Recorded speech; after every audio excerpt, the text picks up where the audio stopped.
Starting the Shiur now, and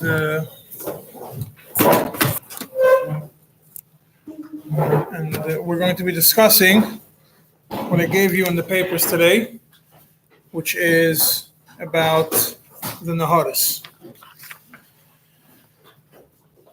We learned in Seif Beis, in the Tur, in the Shulchan Aruch, 4 different shittas regarding toiveling in a river. Shittas Rabbeinu Tam, that you're allowed to toivel whenever you want, the whole year. Shittas Ri, that you're prohibited to toivel in a river the whole winter until the time that the snow melt is over. The snow melt is over. The third shitta of Maram of Rothenburg, that you cannot do it not during the time of rain and not during the time when the river is big from snow melt. And that's the maskon of the Rosh. Over there, the Beis Yosef goes through a very long Beis Yosef on this if. It's a lot of parts to it. He explains the svaras for each one of the shittas. He says, the shitta of Rabbeinu Tam, first there's Shmuel. It's based on Shmuel, who says that Nahara Mikeife Mivrich, the river grows from itself, and therefore there is no, even if there's a lot of rainwater, the fact that there is water right now flowing through this, more water in the river, has nothing to do with the rain. Obviously the rain added to it, but also generated from the מעיין, from the source of the river, generated for this river also. And that's why the river is so big. Mikeife means from its rocks, from its source. That's the literal translation. The Rosh explains that it has to do with the air of the water. The air of the world becomes moist, and therefore also the sources of the river also become moist, and they generate more water, and the river grows from itself. Right? And then there's a machlekes, even the shittas Rabbeinu Tam, what exactly was he matter? Because we know the halacha, the Beis Yosef paskins lahachmer, is mechaber paskins lahachmer, and Shulchan Aruch, the Ramah says that's toiv, that the mechaber paskins it's also, the Ramah paskins that it's toiv, it's better to be machmer, that's what you should do. But in cases when there isn't, cities where there's no mikveh, you could rely on Rabbeinu Tam. When it comes to Rabbeinu Tam's shitta, you have the shitta of Rabbeinu Yocham, who he explains that even according to Rabbeinu Tam, you have to wait till the water of the river goes back to its normal height, even after rain. It means it has to let a chance for the river to catch up to its original Mayan status. The Rosh does not hold of that. The Rosh says it's mutter. And there's also machlekes whether you're allowed, even according to Rabbeinu Tam, whether you're allowed to toivel on the sides of the river. The river grows and it expands, but you're allowed to toivel over there or not. Also, what is the reason why it's asur? According to Rabbeinu Tam, according to the Maram of Rothenburg, the isur is not really an isur. It's only because of madasayin. People are going to think that you're allowed to toivel in rivers, in streams that come from the mountains, from rain and from melting snow. Because there's 2 kinds of rivers. You have rivers which have a natural source, which is a מעיין, and then you have rivers which don't have any natural source. They begin when there's a lot of rain from the mountains, that turns into a river. When there's a lot of snow melt, it also turns into a river. That's all not considered a מעיין. So the people are going to make a mistake. They're going to think that the fact that you're allowing to be toivel in the river is mutter, and they're going to think that you can also toivel in the rivers which are generated from rainwater and don't have a source. So therefore, that's what the Maram of Rothenburg says, you're not allowed to toivel, not during the rainy season, not during the time of snow melt. Basically, people are going to make a mistake. But at a time when there's no rain and there's no snow melt, nobody's going to make a mistake because they know that it's not coming from rain. And therefore, it's mutter to, according to Maram, to toivel over there. The Ri it says it's mamash also to toivel in a river during rainy, until the snow finishes melting, because he holds like the shitta of Rav that when there's a lot of rain, it makes the river bigger, and therefore it is aser. That's pretty much a summary of the shittas that we know until now. Now, we know when it comes to mikvahs, there's different forms of natural water. You have rainwater, which is called neitfin. You have zeichlin, which is a mayon. You have a be'er, which is you dig a well in the ground until you hit water. There is a river, there is a sea, and that's obviously maim shuvim. Those are all the kinds of waters that you're going to come across. And a lake. Lake also. We're not going to talk about lakes today. We're not going to talk about sea today. What is rainwater? We said everybody knows rainwater. It's called neitfim. Neitfim means it's dripping. Aside from the shit of the Rambam that you probably learned today in the Mishnayos, that neitfim means mayan, which hits a rock and splashes. Everybody else holds that neitfin means rainwater. So we'll take that. We'll follow that. It makes it easier for the shir. Nahar, a river. We already explained there's two kinds of rivers. Right now, so we say the shitta, we said that the halacha, we follow the Ramah in a place where there is no, obviously you have to be machmir, not to be toivel on the rivers, but when there is no mikveh in the city, you're allowed to be toivel in the rivers. That is the shitta of the Ramah based on the Rabbi Tam. The Tzemach Tzedek, I didn't print it for you, it's in Miluim Chelik Hey, Siman Lamed. That means after the Tshuvas of Tzemach Tzedek were printed in Tafshin and Dalet, they found new things from Russia. And over there you have a short Tshuva in Miluim. It's called Miluim. It's a blue booklet. It's called Miluim Chelik Hey, Siman Lamed. Over there it's talking about going to mikveh in a cold, very cold river. He explains how to make the box, to pour hot water into it.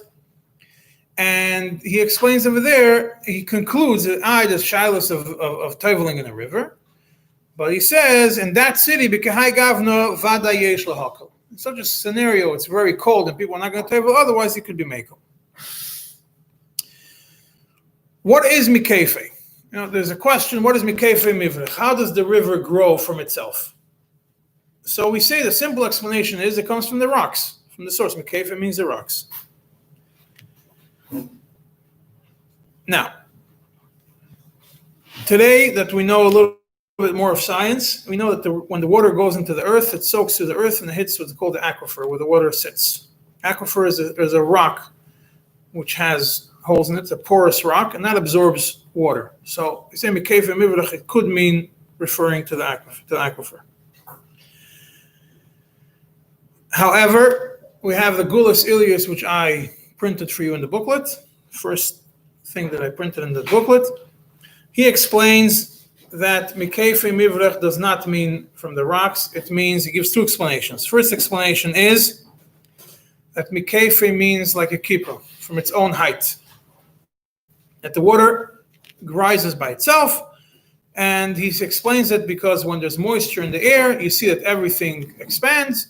Therefore, when there's raining, it also expands from itself. And there's air inside the water. When it's hot, the air shrinks. When it's cold, the air expands. And therefore, this practically, according to science, this Gulas Ilias doesn't make sense. But that's what he says. The second explanation that he explains, which is what we're going to be focusing on today, Mikeife means from the riverbank, from the sides. That the water soaks through the earth. And that water goes through the earth and into the river.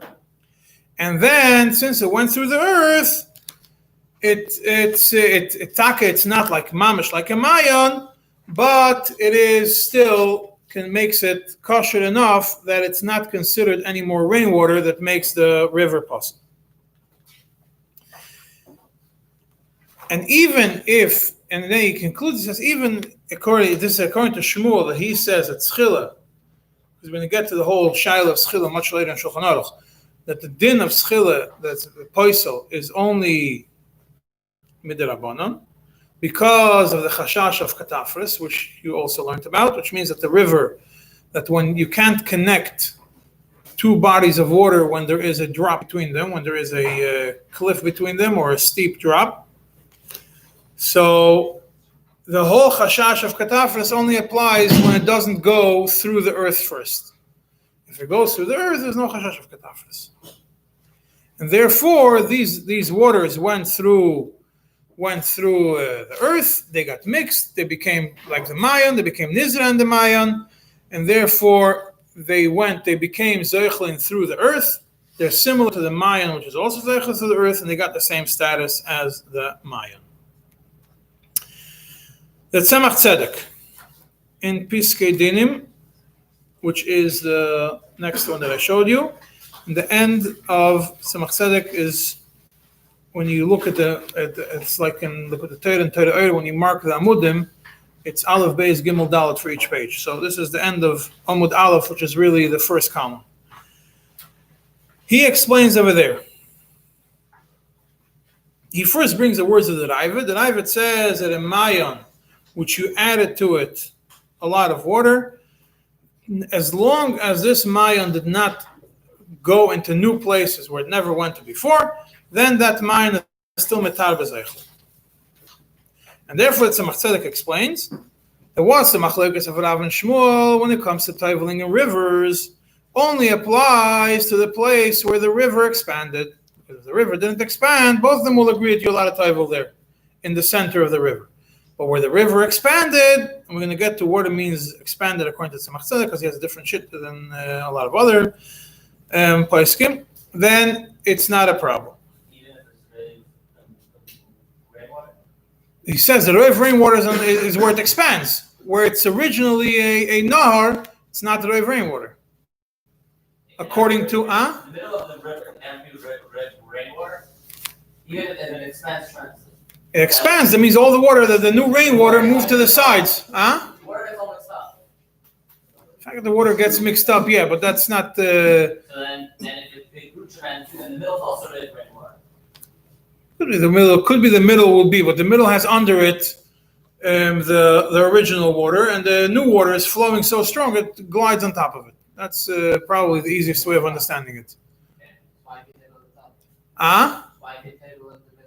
You go in the middle, go through it. You don't have to go all the way to the bottom. You go into that area, it's connected to it, and that's kosher. That section is kosher. That's how he understands it. He says that's how the Tzemach Tzedek explains it. Then he brings a diuk from the Maharik, which you already also saw, that according to Maharik, it's not about if it's a new area or not, if it moved to a new place. It's whether you added the water whether you added the water riba or not. So if you added water to the river, to the Maayan, then it's a problem. If you didn't add water to the Maayan, then even if it goes to a new place, it's not considered a problem, and you're allowed to be toivel. You're allowed to be toivel in even in new places like a Maayan, bezeichlim, bekolshel. But if you did add water to it, then you can only toivel in it bashbayren, in the places where it expands. But in the places where it doesn't expand, in the center where it doesn't expand, he brings Sai from the Raiva, Sai from the Maharik. It seems that in the place doesn't expand according to the Rabbeinu Tam and according to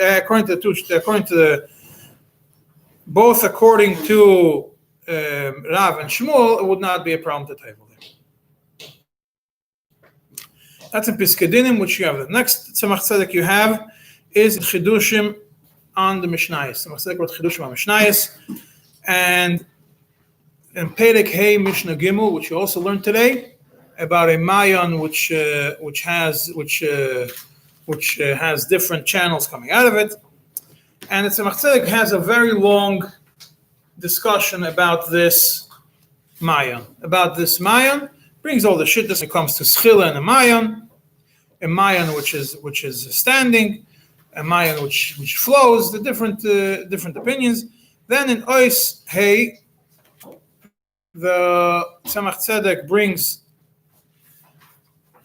that the Rashba, the way the Ravid understood the Rashba, what does it mean? Mokim shayu halach b'tchila, say that you could only toivel in the place where the river originally went to, because that's what we're discussing the whole time. It means whether it expanded in length, whether it expanded in width. So if you have a river which was 50 amos wide and 100 amos long, and right now because of the rain it became 100 amos wide and 200 amos long, then the length, what expanded in the length and expanded in the width, are both a problem. But in Ois Vav, he says no, according to the Ravid, from the Ravid, it's mashma admokim shahoya yochel lahalach b'tchilas. The place until where it could have gone in the beginning, and that only refers to the distance, doesn't refer to the width. So if you have a mikveh, if you have a river, not a mikveh, if you have a river, which is 50 amos long or 100 amos long, and it grows in width and it grows in length, distance. So the only place where you're not allowed to toivel is past the point where the water stopped flowing, not on the width. On the width, it's not included in this isser. The width is still considered part of the original place of the river. Why would that be till where it flows to? Why would you say forget? Why do you say forget that flowing naturally would continue going further without where it can go to, but not? You mean if right now the river is in this location, it ends at this specific milepost. Yeah. Now, if the river, this is the place where the מעיין ends. Now, if you're going to come and add rainwater, what does the rain? So you say in this area, rainwater would have expanded a little bit. Maybe the river goes, maybe the מעיין goes higher a little bit sometimes, not because of rainwater. It could rise on the two sides, maybe. We don't know. But distance, it doesn't go. We know it never went past the distance. So when more rainwater comes there, we know that this continuing flow is only because of the rainwater, not because of the original מעיין. But there's a possibility that it can grow on the width, it can grow on the length also on its own. It's true, but the way that's why there's different opinions. He says, according to the Ravid, according to the Ravid himself, he holds that the distance is the only thing that matters, not the width. Therefore, toiveling in the width is not a issue. It's only on the length. In the kitzur to that ois vav, that means at the end of every section in the tshuvas is a kitzur, and the end of the chedushim or mishnayos is also sometimes kitzurim. So here in the kitzur, it seems like this was actually a tshuva to somebody. At least this part, because it becomes practical over here in this ois vav. He writes the halacha like this: that if we're talking about a place where you cannot make a mikveh, then you should rely on the shit of Rabbi Tam that you could toivel in rivers, but attach it to the shit of the Ravid and only toivel in the areas which it comes to from the beginning. But practically you can't toivel in the middle of the river because it's much deeper. So you could toivel on this even where it expands on the width, but not where it goes in the distance further down. But that's he says it's in a place where you cannot make a mikveh in any way, shape, or form, whether it's a city full of goyim or people are only there temporarily. And that is, you have the Ravid which says that the only issue is on the length, not on the width, and Rabbi Tam, which is matter to be toivel in rivers the whole time. And he says, but now if you see that the river expands even during not rainy season, it expands to the width also, then it's definitely not a problem to toivel on the sides, because then you could say that works even according to the Rashba. Not only the Ravid and the Rabbi Tam, but even according to the Rashba. And it's better to toivel in the area which is the point, even if right now is rainy season, if you know that at some point this river does expand without rain to the width, you could toivel in that point, and that's better than just relying on just the Ravid and Rabbi Tam. Yeah. He says there's two options over here. If it's second option is, it says if the river right now will expand to the width even during the time when there's no rain, maybe not as much as during the rain, but it'll expand 2 feet in each direction, 3 feet in each direction. So then, even during the time of rainy season, if you could toivel in that area where it expands to the width, even though you know it usually doesn't expand to that width, during Tishrei it shrinks much more. But at some points in the history, it did expand without rain to, not history, you're talking about 100 years, but what recently, it did expand in both directions on the width, so you could toivel over there, and then even according to the Rashba, it would be fine. Not only the Ravid and Rabbeinu Tam. Right, that's what the Tzemach Tzedek writes in this, in Chidushim HaMishnayos. It seems like that was a psak for a specific location, and it seems like basically the way he understands that what the Ramah says, Tvila in Maya, Tvila in Nahar, Shita Rabbeinu Tam means anywhere in the river, even in the middle. And if you're able to, and if you do it only in the place where it expands on the width, then you also have the Ravid. And you could even add the Rashba if you toivel on the sides in an area where at some point in time it also expanded to the width. Now, Lemaise, what do? You have a letter from the Rebbe Rashab, which is printed in the end of the booklet. Now, when I prepared the shiur and I prepared these booklets, I missed this letter. That's why it ended up in the back and not in the right location in the middle of the booklet. But that's why it ended up in the back. Both the letter of the Rebbe Rashab and the Tzemach Tzedek that he quotes. They're both in the end of the booklet, the last four pages. There was a question from the Rav of Liozno. His name was Harav Klatskin. What happened over there was they took apart the existing mikveh. They didn't build a new mikveh yet. And the other Rav in town allowed women to toivel in the rivers during rainy season. And this Rav wrote to the Tzemach Tzedek a long, he wrote to the Rebbe Rashab a letter where he complains about it. And he says, in my city there's this Ben Seirer Umoire, which is matir over here, Tvila in rivers. And, The other copy of his letter? His letter was printed in the latest Heichal Abal Shem Tov, Cheveres Mem.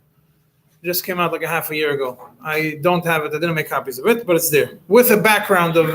Now his letter. I'm quoting his letter before, so you know what the Rebbe Rashab is responding, because the Rebbe Rashab quotes something, just telling you what this Rav wrote to the Rebbe Rashab. And he says he was almost matir nidus midiraisa. And at least, I screamed at him with a loud voice, at least I made a mechah, and I'm fine, and he asked the Rebbe Rashab to respond. But the Rebbe Rashab goes into a long discussion on the issue of the rivers. Well, that's what you have in your booklet. I think they're both Chassidim. As far as I understand, they were both Chassidim. I don't know if both were Lubavitchers or they were both Chassidim. He starts like this. He says, the Marik is the one that says you're only allowed to toivel in the rivers in the area where the water was originally. But the Marik himself, who he says you can only toivel in the area where the river was originally, he himself says that in places where the minig was not the minig was a toivel in rivers, you could toivel, you could rely on Rabbeinu Tam. And the fact that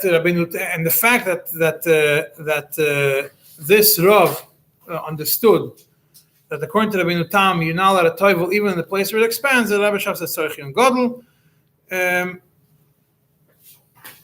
And then he explains like the Tzemach Tzedek. He brings what the Tzemach Tzedek, what I brought you from the Tzemach Tzedek before, that in the Mishnayos, where he paskins over there that in the place where it expands, even according to the Ravid, not only according to Rabbeinu Tam, you're allowed to toivel, and according to Rabbeinu Tam, you're definitely allowed to toivel in the actual river anywhere it is. And he says, obviously, the width is easier to. The Rebbe Rashab also explains the width is easier to be matter than the distance. And he says the same thing is also mashma from the words of the Tzemach Tzedek in the Chidushim on Kisur Piskei Rosh. That's the page that you have right before the Rebbe Rashab's letter. It's a short paragraph, the second paragraph on Mikvos, where he where the Tzemach Tzedek asked a question on the Shach. He says, how could it be that the Shach writes that even according to Rabbeinu Tam, you can't toivel when the river expands, in the expansion of the river? It makes no sense. And the Tzemach Tzedek still writes over there that Lamaise, you should be machmir. You should be machmir to toivel only in the place where the river was originally, even when you're noig like Rabbeinu Tam. Because then, the Tzemach Tzedek says, then if you toivel in the center of the river, where the river was originally, then not only do you have the shitta of Rabbeinu Tam, which is matter, you also have the shitta of the Ravid, the way that Ran understood him, which says that according to Rav, it's also kosher. And not only according to Shmuel, also according to Rav. Therefore, if you toivel in the middle, not only are you going according to Rabbeinu Tam, you're also going according to Rav, the way that Ravid understood him. And then Tzemach Tzedek says that we are heter meruvach. That's the words that he uses in that area. So the Rebbe Rashab says, he says, since you're talking about a city where there's no mikveh and you're busy fixing the mikveh now, so there's a city with no mikveh, so you could follow the shit of Rabbeinu Tam. But you should toivel only in the area where the river was originally,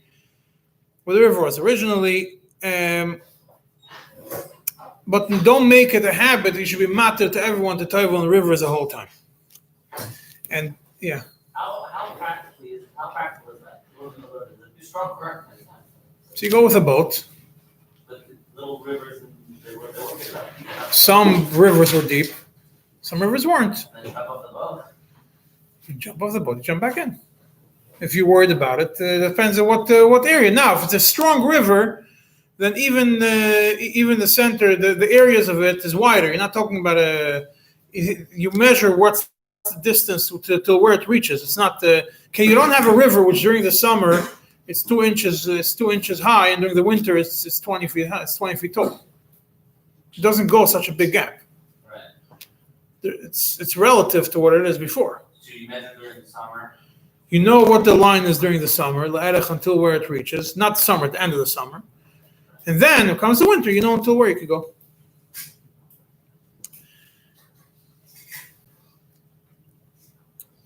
And he says, the Rebbe Hashav also says, being that the majority of the Pais can follow Rabbeinu Tam, so you definitely can't say this Issa Deraisa. Like this, we want to say that Kimat was Mat and Issa Deraisa, don't even say such words.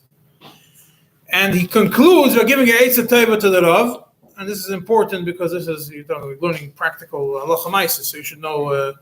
Someone asks you a question, you should know what to do. So he says, first of all, you should have had a mikveh built before you destroy the first one. That's for starters. Don't destroy a mikveh before you have a new mikveh. Where do you and how would you do it? At least build a temporary mikveh. Build a temporary mikveh means you would build a tznius box in the area where the river was originally.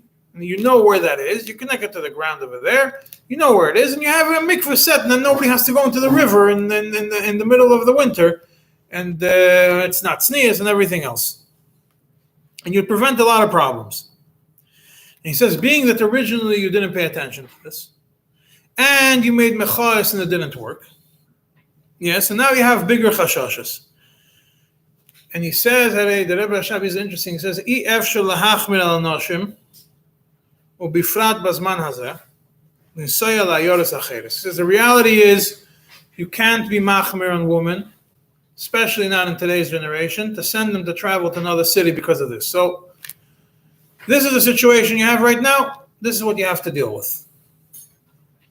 So that's pretty much, we're going to get later, there's another point from the Tzemach Tzedek that's relevant to understanding, but it's connected to the next part of the shiur, so I'm going to get to it soon. All this that I just told you doesn't apply to most of today's rivers. Not because of rain, but for a totally different reason. So when you put a box, Yeah. doesn't it make it specifically, and therefore regardless you can tail it there? If the box makes it oizechlin, Yeah. depends how the box is made, depends if there's a hole in the bottom, depends if you wait to it. Where the Nahar is If the box is not perfect, if it's not closed properly, you make a... You don't make, if you make a box into the river, it's totally closed and it becomes a shbayden. It's not a problem. If you make a merchatz next, if you make mechitzas around it, so people could go into the water and nobody sees them. Doesn't mean that there's a box going all the way down onto the floor of the river. There's a box in the area so you could go and nobody sees you. So I want to say today's day and age, all of this doesn't apply because today not most, but a lot of big rivers have dams. Dam is a wall in the middle of the river, and they have turbines in them which generate electricity. The turbines are kalim, and the water going through the turbine, depending on how the keli is made, could become a shaila of shiur. Especially, Can you say that again, sir? Yeah. I don't know. Okay, I'll explain to you. There is, when you want to generate electricity, you want to make electricity happens from turbines which spin. When they spin, they make electricity. So now, instead of putting gas or a fan, instead of putting electricity to cause the fan to make more electricity, because you never get as much as you put into it. It's a loss of energy law. So then you take something which doesn't cost you anything. There's a river which is flowing very strong. You put this big fans in the middle of the river. Not fans. It's not like a fan that you have in your house, but it's something similar to it. In a whole concrete cement wall, and then you decide based on how much electricity you need, how much water is going to flow through it. And then you could also control the flow of the river. And if you have to repair something, you could shut off completely the river. And if anybody wasn't around Toronto, went to Niagara Falls, about 10 minutes before Niagara Falls, when you come, not from Toronto, from the other side, from Buffalo, you could see the power plants over there. You could see the wall in the middle of the river, and you could get a tour of it. I don't know if you could see the actual machinery inside, but you get a tour of the area and you could see how it is. There's even one in New Jersey, not so far from here. Also, not an older one. So the way these things work in the river is they can block all the water of the river. What they do is they control the flow of the water with big, it looks like a faucet, but it's much bigger than that. And they could technically close off all the water of the river. They don't, because they want the fish to be able to swim safely, so there's openings for the fish to go on the bottom. But other than that, they don't. The walls are there, they block the water, and the way the water is controlled is with something which is mamish akeli. So it's definitely a suffix. Maybe it's shuvim, maybe the keli is independent, it was made to hold water, it actually stops the water. So therefore, today's rivers, unless you know that there's no turbines, electricity, these fans, for the people who don't know what a turbine is, that generate electricity, then it's a problem to Taiva. Or before, you just search along the river and you know if there's anything over there or not. I mean, how far do you go? The rivers can be. Every river connects ultimately to something. You go along the length of, you search. Today you could search everything on Google. You put it in Hudson River and you dams, and you'll find out all the dams that are along the river. So one dam, it's in the whole before and after. If the dam has a turbine, then before that shouldn't be a problem. After that's the problem, because then the water becomes shiur. Like for how long? Other than the river might different place that doesn't name. Then what? All the rainwater that goes into it gets mixed with it.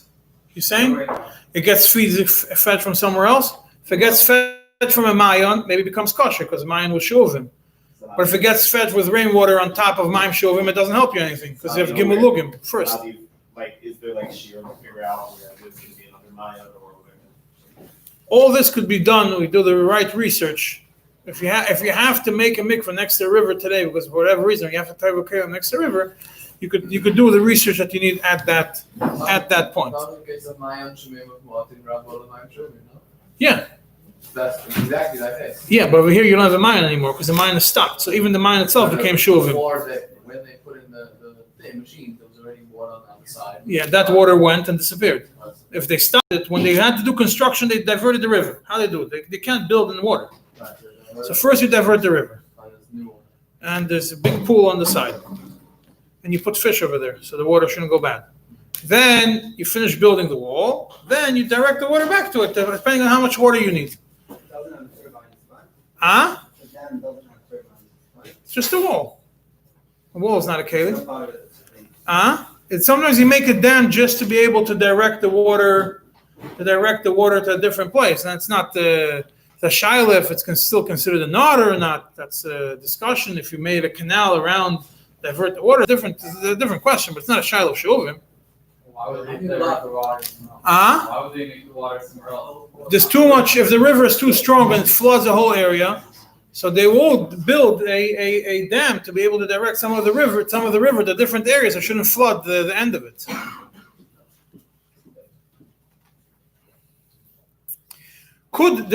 Interestingly, there's a letter from the Rebbe Rashab, which I forgot to print over here, in the same book, Sholom, Siman Nun. What I gave you, Siman Memches, Siman Nun is a very short letter from the Rebbe Rashab to the Rav of a city called Fulda in Germany, where the Rebbe Rashab writes that in the summer, people are toivel in the rivers. And there's a lot of proti dinim. And shaylasan. Gam le'inyan haschila sheloi ketiv'ah. Schila, which is not natural schila. Rotzi losum lev, shezemotzi become on the hardest, it's common in some of the rivers. That letter was written in Tafresh Samach Zayin. Interestingly, not too long afterwards, they built a dam for the purpose of generating electricity on that river of Fulda. Maybe started to be built at that time, but the Rebbe Shab says pay attention to it when it comes to toiveling rivers. It could be that's what it refers to. But the Rebbe Shab doesn't say what it refers to. It just says it's a schila shalei kativa, and they did it in different rivers. That's pretty much first topic for today. Next topic, which is a hemshech to this topic, which is when you dig a be'er, you dig a mikveh next to a river or next to a maya. That is the Tosefta, which I mentioned to you in the paper to learn. Says the Tosefta says a chofer betzad mayon kol zman shehem boim machmas hamayon, as long as they come from the mayon. Afa pi shepoiskim vechoizrim umoishchim, they stop, they start, they move. It's harein kemayon. Posku milias moishchin harein kemei tamtzias. If they stopped flowing at all, then that water is mei tamtzias, is compared to make shamim, and it's only kosher with arboim sa'ah and only kosher be'ashboiden. Ha-choifer betzad hayam, somebody is choifer, is then digs next to the sea, betzad hanahar, or next to the river, so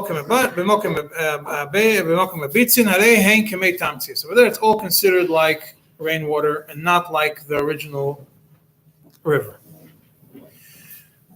So how much distance does it mean?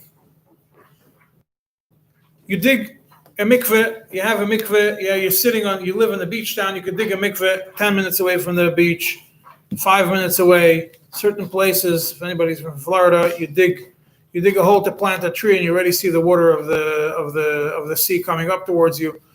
So when do we say that it's aser? So the main tshuva over here is the Mishkenes Yaakov, because Tzemach Tzedek quotes that Mishkenes Yaakov many times in all the sources that I brought you afterwards.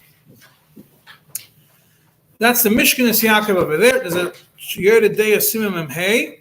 He was asked two questions. And I started, the second question is the one that's relevant to this. The Atanova L'chkira Hashenis. So first he says, well, the Marik comes and says that any time you dig a hole in the ground and water starts flowing from it, it's a maya. Mishkenes Yaakov says this doesn't make sense. Only, where does it apply? Only when you dig a hole and you see water pushing up. And it's coming from its source, it's coming from itself, then you know that it's a mayan. But if you just dig a hole next to a river, it's pasha that it's not considered a mayan. It's only a nahar. And they're not even connected to a mayan. So it's, Nahar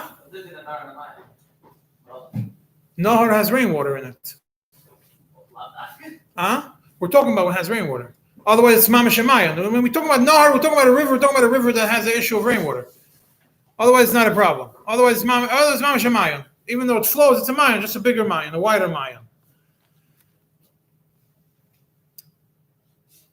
And the water which flows from this river that goes into this hole, even though you don't see a flow coming in, that all they have is it's most probably rainwater which filtered through the earth and came from the river to the earth and came to you from the river. It's not Mayan. Therefore, that water is like metamtzius, like regular rainwater, and you have to you need 40 sa'ah and it can't leak out and all the things. And he says, nobody really knows. Nobody could be a baki and tell you which one is considered a mayan, which one comes from a mayan, which one comes from a river, especially in countries which are sitting on the riverbanks and there are no known springs around there, that for sure the majority come from a naharis, and therefore they're not considered a mayan, and they're not even considered connected to the original source. So when you have a mikveh which is less than 40 sa'ah, and you have a connection, you have a shaka, which is a whole shifres hanoid, it's about 1.5 inches in diameter, then you have that's a shifres hanoid, then it's considered two mikvahs. One's kosher, even if it's a apostle mikveh which has a shaka, which is connected to a kosher mikveh, it's kosher. But over here he says it's separated from the river. It's not connected to the river anymore. So it doesn't have the din of a mayan. It has the din of regular rainwater that's not enough to do anything. So unless you have 40 sa'ah and it's not leaking, you can't tell. It doesn't tell you how much distance. The Tzemach Tzedek discusses this Mishkanas Yaakov in various places to discuss what to do about digging a hole next to a river. First place we're going to go is the Chidushim HaMishnayos, Perek Aleph, Mishnah Vav, which is also the next one in your booklet. Perek Chidushim HaMishnayos, Perek Aleph, Mishnah Vav, 2 paragraphs. Dibur HaMaschil V'hinei, Dibur HaMaschil Ach Im Kol Zeh. First one, he starts at bringing Rabbi Yerucham. He says, when you toivel in the river, Rabbi Yerucham, which we already saw before, you toivel in the river, in the middle it's kosher, on the sides where it expands because of the rain, it's not, because over there for sure there was more rainwater than Maya on the sides. But in the middle, it's not for sure that there's more rainwater than Mayan, and probably there's more Mayan than rainwater because it's deeper. Probably because it's deeper.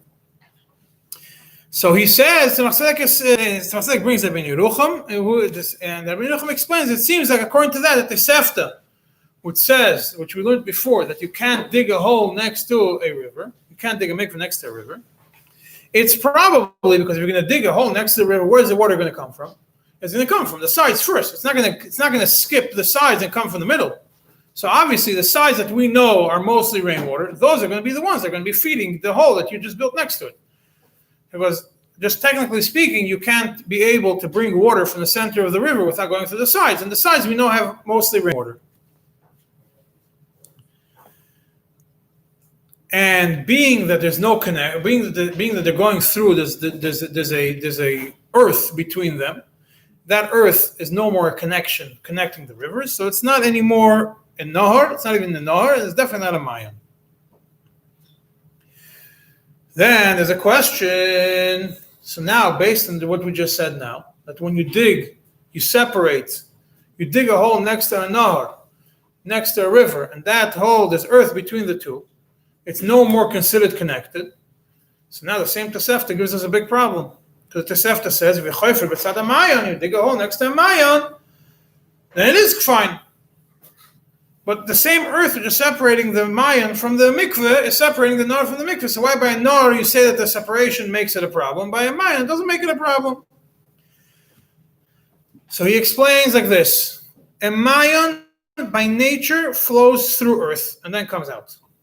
That's the tev of the mayan. Spring water goes first through earth, then it pops out. River goes on top of the earth.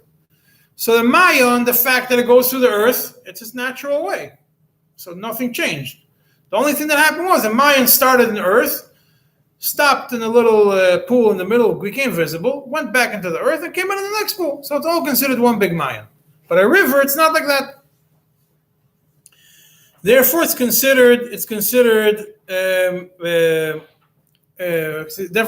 like mayan. And by a nahar, it's not.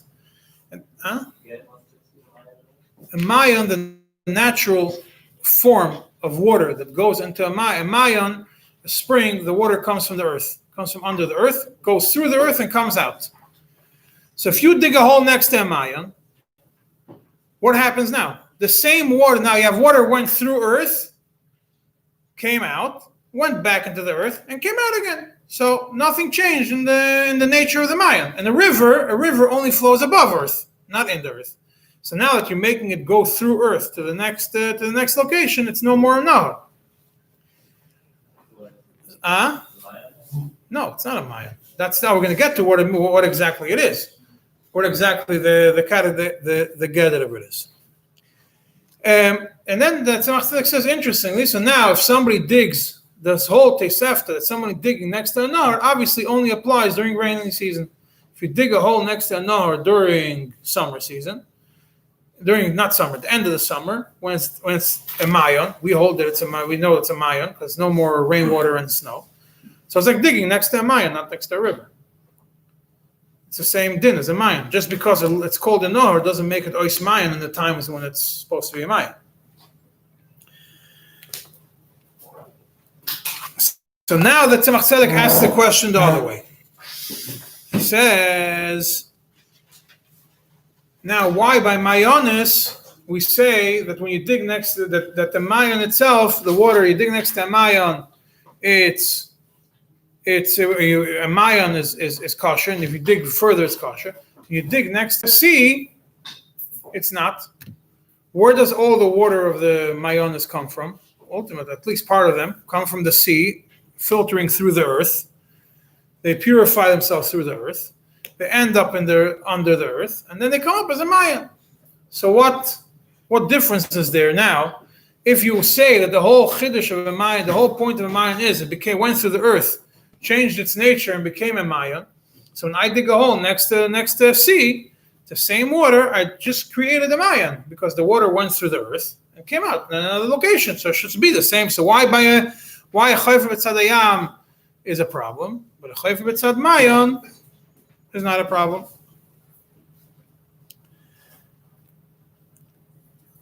So he says like this.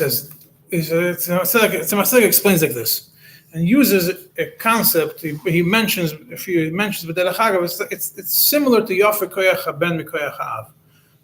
Sometimes the result is better than the original. He says the water which come from the sea and go into the Maayanis, taka not mayim chaim. When they start their way from the river, the sea is not mayim chaim. Start from the sea, it's not mayim chaim. But when they go through the tunnels of the earth, through the earth, they purify and they become a new metzias, to become a mayim chaim. And therefore, he says that's why a mayim is different. So, but when you make it yourself, you don't know. You make it. It didn't have the same purification process that the regular Maayan had. Therefore, it did not become Mayim Chaim. It still retains the original status, and therefore it is not considered. It's considered like Meik Shamim, and you can't tovel over there unless it has all the conditions of a mikveh Meik Shamim. So they have technology to convert salt water into fresh water. So if you do it through the earth, it's not about converting it to thing. It goes through the earth. Maybe it's Amshacher, some more. Isn't it that the Rambam and the Rosh both explain that Mayim Chaim is sweet water, right? Yeah. Is this the way that it becomes sweet is because from the salty water of the ocean, yeah, it goes through the earth and it loses all the minerals. And then it gets out. It's pure, yeah. Pure. So it is technically. You could say it is technically, yeah, but this is again. But now you're making the water. You're making the B'dei Doesn't help you. So does it support? Meaning you could say that's what they meant. Right? It became pure. Yeah. And it doesn't. When you go close to the sea, it doesn't become pure so fast. It takes much longer. Yeah. Tzemach Tzedek doesn't bring it as his own chiddush. Tzemach Tzedek explains it's based on the Rabbi, the way he understands the Ben Yeruchim and the Tosefta, but it's Tzemach Tzedek's pretty much Tzemach Tzedek's explanation because he mentions it in a few different places, and every place it seems like it's his own chiddush. Every Maayan comes from the sea. No, not every Maayan. Because the Maayan also, I said the Maayan has in it also water that came from the sea. Huh? But where did the water come into the aquifer? I don't know where it came from. Could have come from the ocean. Could have come from water that was there a long time ago. There's water under the earth. The water table, yeah.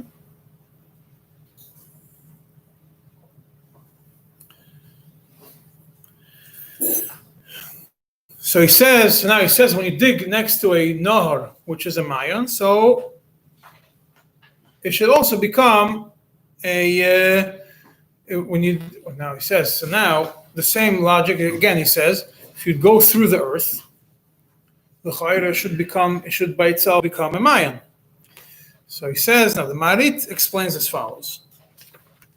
When is it a problem when you dig a hole next to a nahar? When you look at it and you see that the water is not coming from the bottom, rather it's filtering through the walls. So you dig a hole next to a river, to a certain distance from the river, and you see that there's water filtering through the earth and filling up the hole. You don't see a stream coming. Gidei Hamayan, you don't see a stream of water shooting from the bottom or shooting from the side. You see it slowly filling up from the sides, slowly or a little bit faster. It's just filtering through the earth on the side. So you know this didn't come from a Mayan which comes from the earth. It obviously came from water which is soaked in the earth that came from the river, which is not so far from it. So that's why it's a problem. But if you see a strong stream, then it's considered a Mayan, a strong stream coming up, and it's a Mayan even if it's close to the river. That's a Marit's Shitta. Yeah, he brings him out. Then Tzemach explains like this. He says, "What's considered a?" So now, back to the main question: what's considered the distance? So we know the Mishnah Yaakov says distance doesn't mention any distance. Rabbi Tzemach explains over here. He says, if it's a very little area between the river and the mikveh that you just dug, and it's clear that it came from the river, then the earth does not convert it to become a Mayan. And it's water that came from a river and stopped. It's rainwater that was on top of the river, flowed through the earth a little bit, ended up in the hole next to it. There's just rainwater in the hole, so you have to have 40 son, whatever else you need for a mikveh of make shaman. But if the rainwater goes through, if your shetach rav mekarka ve'ofar, the water is going through a very long area of earth, and then this water becomes purified, similar to a Mayan, then it becomes a Mayan, and it's kosher. Even if you know that technically it could have come from, even if you know that there's a high possibility it could have come from a river, but right now you're far away from the river, there's enough distance in the earth to convert it into a Mayan, therefore it becomes a Mayan. That's the Tzemach Tzedek's svara. But he says, but ultimately we're stuck because we have the Mishkenes Yaakov, and the Mishkenes Yaakov says that you can't. Mishkenes Yaakov doesn't say a distance. And then Tzemach Tzedek says, even according to the Mishkenes Yaakov, really you can still make the same chiluk. That if it's next to the river, it's a problem. But if it's far from the river, it's a Mayan. Yeah, but just make sure that it comes with the flow, like the Marit says, and not just coming through the walls. But he says, Tzemach Tzedek then concludes, he says, when it comes to Isur Deraisa, then you have to be machmer. Like, what's the Isur Deraisa? It's a Tzedek, like, for example, if you have a chashash, if the majority of the water is she'uvim, you have a hole, you have a chashash, if the majority of the water is she'uvim in that hole. Started with she'uvim, there's more she'uvim, then it's a Safek Deraisa. The Safek Deraisa, you can't be makel against the Mishkenes Yaakov to say that this hole in the earth becomes a Mayan. You can never dig a line. Huh? But if it's a Safek Derabanan, then you could rely on it. You could dig a Mayan. Today you dig, you find. Today they don't dig a Mayan 10 feet into the ground. You dig until you hit the water table. Not all the way to the water table. Until What kind of digging are you talking about? you guys took a shovels and dug, and then water came up. They didn't have the technology to dig 50 feet in the ground. What we have today, 50, 100 feet, so they could dig wells 200 feet into the ground. or more. Some places you only have to do 20 feet. Some places you could dig 200, 250, 250 feet until you hit the water table. But today it's not. Today it's how to dig a mine. We'll get to separately because the machinery you use can make all the water possible as shuvim. But that's a separate discussion, not for now. I'm saying, but speaking, if you know what you're doing, you can have a mine, which is 100% the mine, even if you dig next to a river, because you're going to hit the place that is. You're going to go all the way until you know you hit the place that is rainwater. So over here, the Tzemach Tzedek in Chidushim basically says because you have the Mishkenes Yaakov in the Deiraisa, you should be Machmer in the Rabbanon. You could be making what's the Rabbanon, for example, if you have a Shaila of Schila, that the water is leaving the mikveh, and it's not clear exactly how much is leaving. It's a Shaila of the Rabbanon. It's not a Shaila of the Deiraisa. It's a Shaila of the Rabbanon.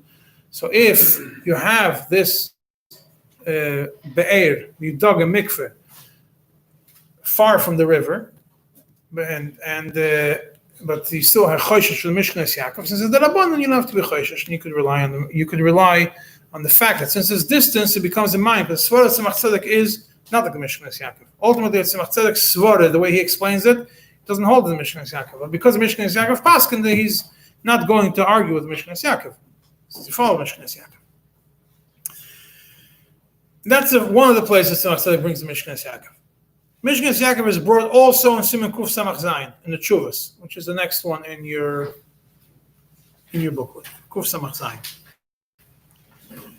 And he explains, he says, the same svara that he said that we just mentioned before. He says when the river, he says Al Pi Svara, we have to say that being that these rain, even if it was rainwater in the river that filtered through the earth, then they are like the Mayan. They filter through the earth, they become like the Mayan. And they come into the source of the Mayan, and they come out like a Mayan. It's considered like a Mayan.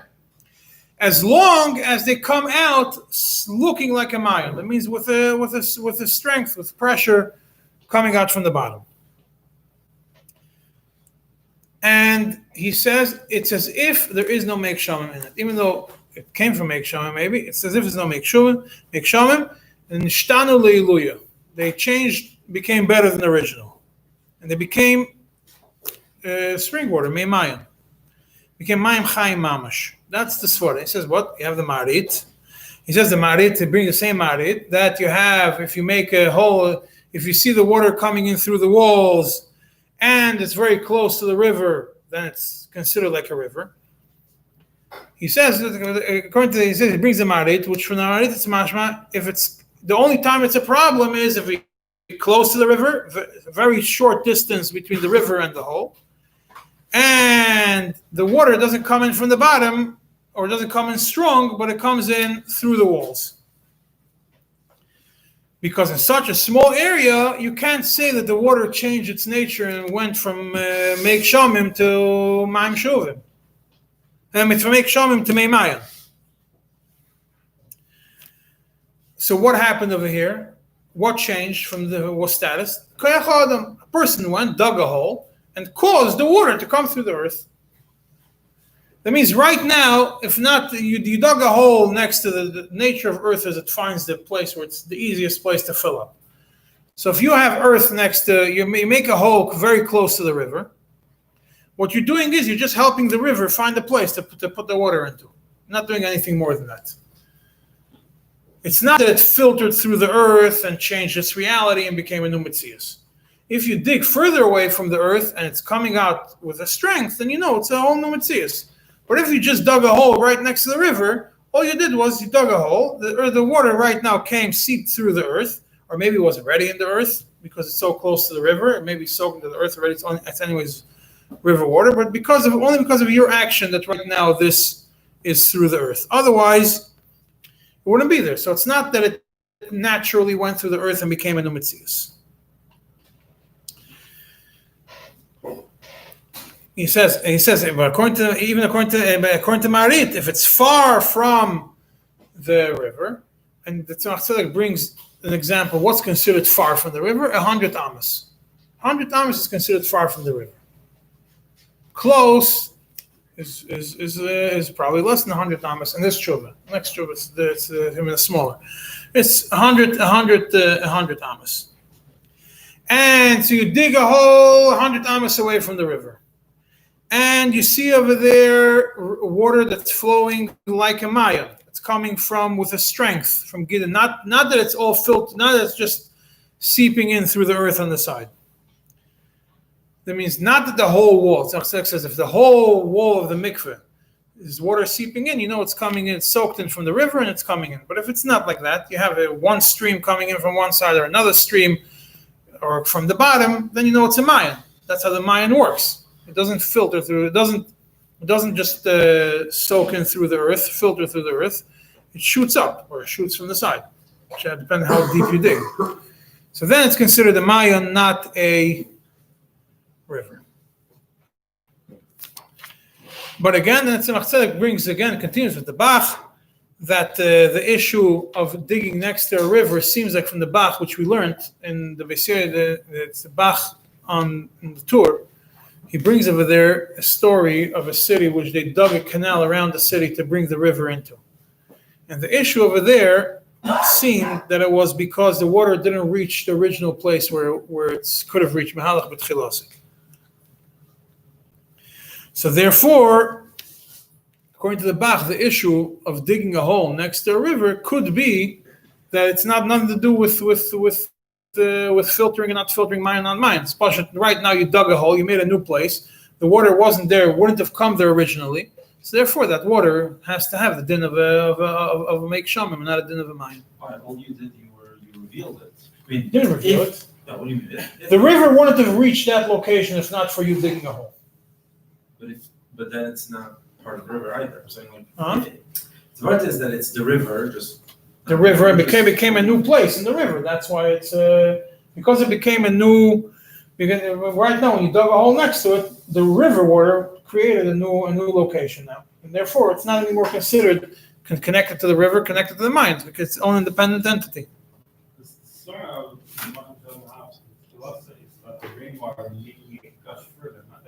Or Shiur making it gush. So he says that from the Bach, it would seem that being that he says over there that the Bach says over there, you dug a canal around the city, you didn't do anything new. Maybe there was no rainwater. Just the same river became flowing now, and the Bach still is machmer.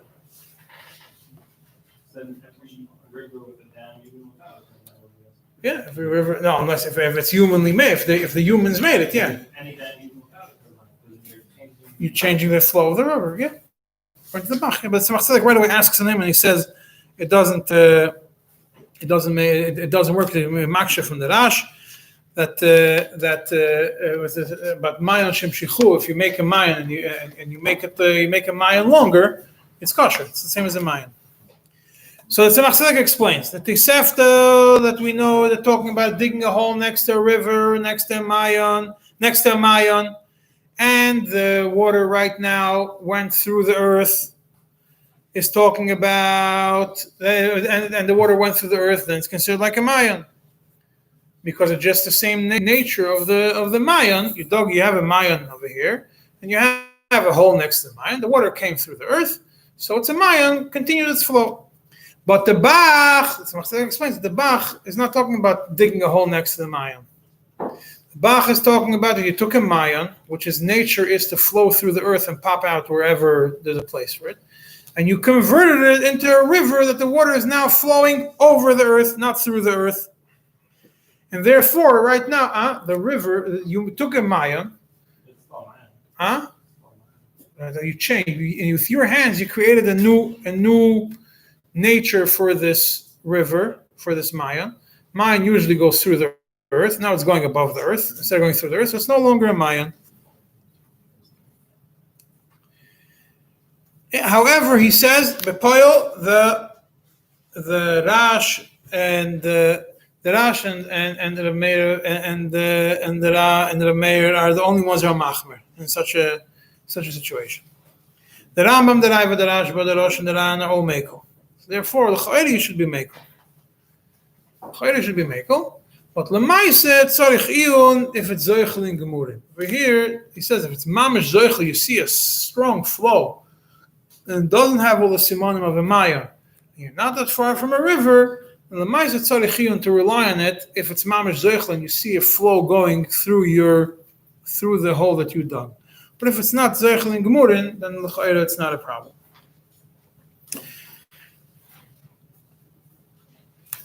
In the tshuvas of the Tzemach Tzedek, when they printed it the first time, the Rav who brought this tshuvas, who printed the tshuvas, was a Rav the Rav in Moscow, was a big Rav in the time of Tzemach Tzedek. His name was Rav Chaim Viderevich. He was a Rav in Moscow. Then he moved to New York and became the Rav of Lubavitchers in New York. He's buried in the first Lubavitcher cemetery in New York. It's on Liberty Avenue. First Chalk of Lubavitch. He brought the Tzemach Tzedek to print. He brought the Tshuvas of Tzemach Tzedek passed away, he brought it to print. He printed it, he worked on it. And he wrote mafteches on each of the Tshuvas that he printed. He was a big Rav, and the mafteches, which is why I printed for you, the mafteches over there, and Siman Kuf Samach Zayin, which is the Siman we just did, that's right after the mafteches of Siman Kuf Samach Zayin, he over there says, the way he understood Tzemach Tzedek is, that the maskana is to be matir if it's in the distance. If it's far from the river, the maskana is to be matir. That's how we understood it. You dig a hole far from the river, it's mutter. It's right after the tshuva kuf samach zayin. I put that page of the mafteches. It says mafteches on the top of the page, and that's where you see. You look for Kuf Samach Zayin, you see the summary of the tshuva, the way that Rav understood it, and he says that the end. He says that that's how he understood Tzemach Tzedek was making.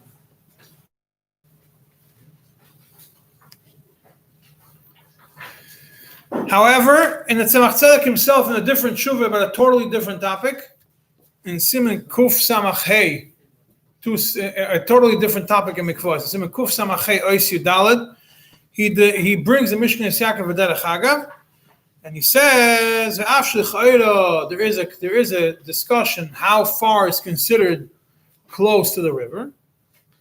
I'm not going to get into what's considered distance. So you have one tshuva where you see that it has the Tzemach Tzedek. It seems like it's a lot of distance makes the water fine. Shorter distance makes it shorter distance is a problem. And this over here, he just mentions that he doesn't want to get into. Though let's not get into a discussion what's considered far and what's not. There is one more Tzemach Tzedek that I wanted to mention. That is the last one. Right after the Maftech is the next one. The Tzemach Tzedek wrote a biur on the Alter Rebbe's Takonos HaMikveh. The Alter Rebbe wrote a few paragraphs how to make a mikveh, making the box, and how to make the box, and to put a piece of wood in the bottom of the box, and the height of the box. Tzemach Tzedek wrote on that a biur. There's a Madura Kama and there's a Madura Basra to the biur. In the Tshuvas, Siman Kuf Ayin Vav is a Madura Basra. It's long. It takes every word of the Alter Rebbe, explains each one is 12 to 15 or even more seifim long. That's a Madura Basra. The Madura Kama is in Siman Shin Lamed Vav, was printed in the Haisafis to the Tzemach Tzedek, in the newer prints it was printed, Siman Shin Lamed Vav, and over there, it looks like that Tzemach Tzedek took only a part of the Madura Kama and made it to Madura Basra, but certain things that were not in the Madura Kama never made it to Madura Basra. And this is one of the things that didn't make it to Madura Basra. So in Shin Lamed Vav, which is the Madura Kama of the beard of the Tzemach Tzedek and Alter Rebbe, towards the end, and it's Oisius Lamed Aleph and Lamed Beis, he says, why did the Alter Rebbe say that when you make a box into the river, you make a hole in the bottom of the box? First you make the hole, then you make the box. You make the bottom piece of wood with a hole, then you make then you connect it to the walls on the side. That was never a keli. After you put it into the ground, you put on top of the hole another pieces of wood. That way that the water shouldn't run out of the box. Why? Why did the Alter Rebbe do that? So there's different explanations. And over here he explains like this. Says, first of all, the Alter Rebbe is talking about that there is no, that maybe it's not a Mayan. Ein a muchrach klal shu Mayan. When we dig, lav dafka it's a Mayan. And then he brings the words of the Marit that we mentioned a few times already in the previous sources. That when you dig a hole in the ground and the water goes comes seeping in through the walls of the hole, then it's not considered a Mayan. Yeah, and when you dig next, we're talking about digging next to a nahar. But only when you dig next to a Mayan, then it seems like you're digging next to a Mayan. It flows the same way as a Mayan, so it's considered like a Mayan. So he says, then it's a machzedek, according to this, a lot of mikvahs that are built in Russia, in those days, they're a mikvah, not a Mayan. You dig a hole, it's a mikvah, not a Mayan. Even if you see a lot of water seeping in through the earth, not just a little, from the walls of the you dig a hole and you see a lot of water pushing in through the walls, but not as a stream, and not from the bottom, it may be considered like a nahar. And then he says, so how do you know? What are you going to do? How do you know? Maybe every time we dig a hole in the ground, we should be choishish that it's a nahar and not a mayan. So how could we ever have mayanas?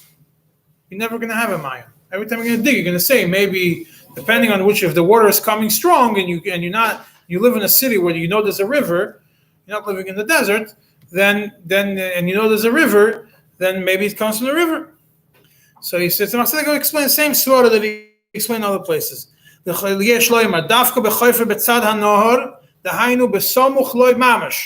close to the river. Then we have a chashash that it came from the river. But when you dig further from the river, then you don't have that chashash. So how do you know when you dig a hole? How do you know? So he says this too. One simon of knowing is you dig a hole in the ground, not too far from the river, and then you see the river height hits this certain height, and you have in the hole, if within a short time it will hit the same height, then you know that the water evened out. It's all connected. If you have two holes filled with water, one next to another, if there's a big hole, they'll even out fast. If there's a tiny hole, it'll take a little bit longer and they'll even out. So now you dig a hole next to a river, you see the river's height is until this point, and the hole of the water is the same point, then you know it's connected to the river. And if it's two totally different heights, then you know it's not connected to the river.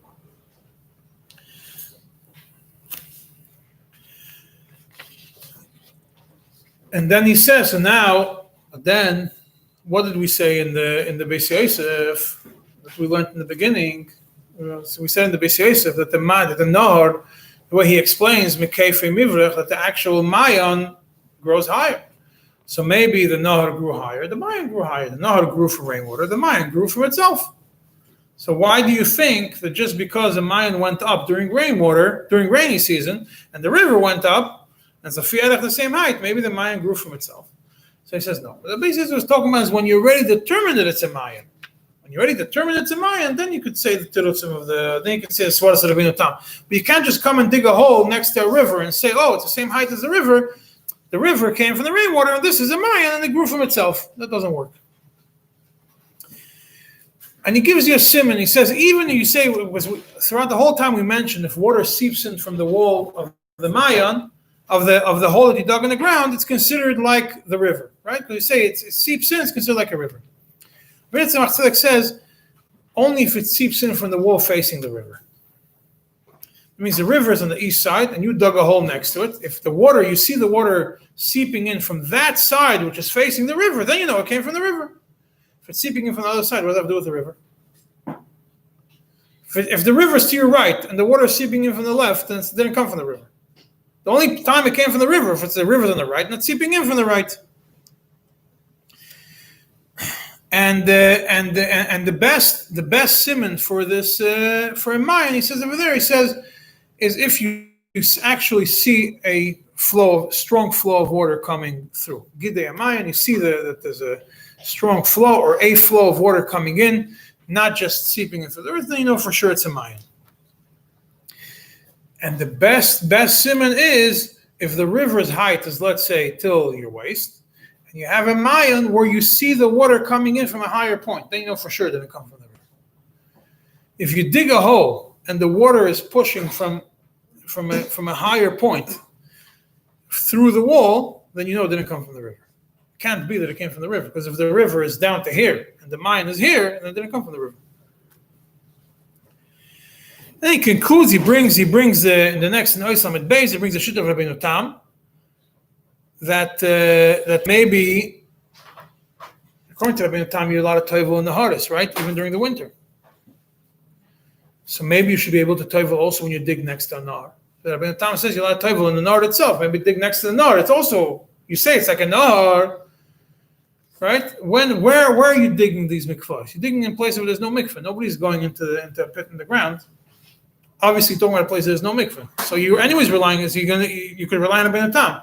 So when you dig a hole next to a river, why didn't anybody say Rabbeinu Tam is mat to the river? Let's be mat to the hole next to a river. So he says, this is where he says over here. He says, even when you dig next to a river, he says, when Rabbeinu Tam was mat to the Naharis, he didn't say that there's no rainwater in the Naharis, and there's no rainwater on the side of the Naharis. All he said was the majority of the water is Meimayan.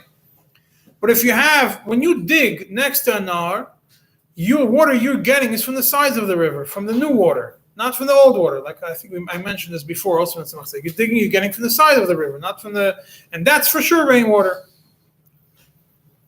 And then not from the middle of the river. Then you can get from higher also. Huh? You come from higher also with regular rainwater.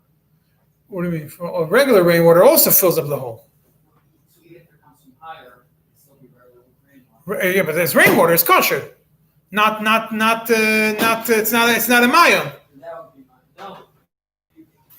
You think it's a lion, it comes from higher, but it would be rainwater. Yeah. You could think it's a mayan, but it could be actual rainwater. Yeah. And the second explanation, and with this we'll conclude, as we're pretty much on schedule still, it's almost 2:00, that even if it comes from the middle, even if you would be able to figure out a way that the water, and say that the water that came from the river came from the middle of the river. Let's say you see that you dug a big hole, and the water is coming from lower, and you know that the river is shaped like this, and it's coming from a higher point, so it's coming from a lower point, so you know it came towards the center of the river, not from the edge of the river. Still, according to Rabbeinu Tam, you can't toivel. Rabbeinu Tam would not say that it has the same din as toiveling in a river. Why? Because right now, by separating itself from the river, it's a new category. Rabbeinu Tam was mat to the river when it's connected to a river. Ultimately, it's connected to a mayan. And the mayan itself generates. But right now, you created a new hole next to the river. It's a totally different category. It's not anymore, even according to Rabbeinu Tam, you would not be able to toivel in that river.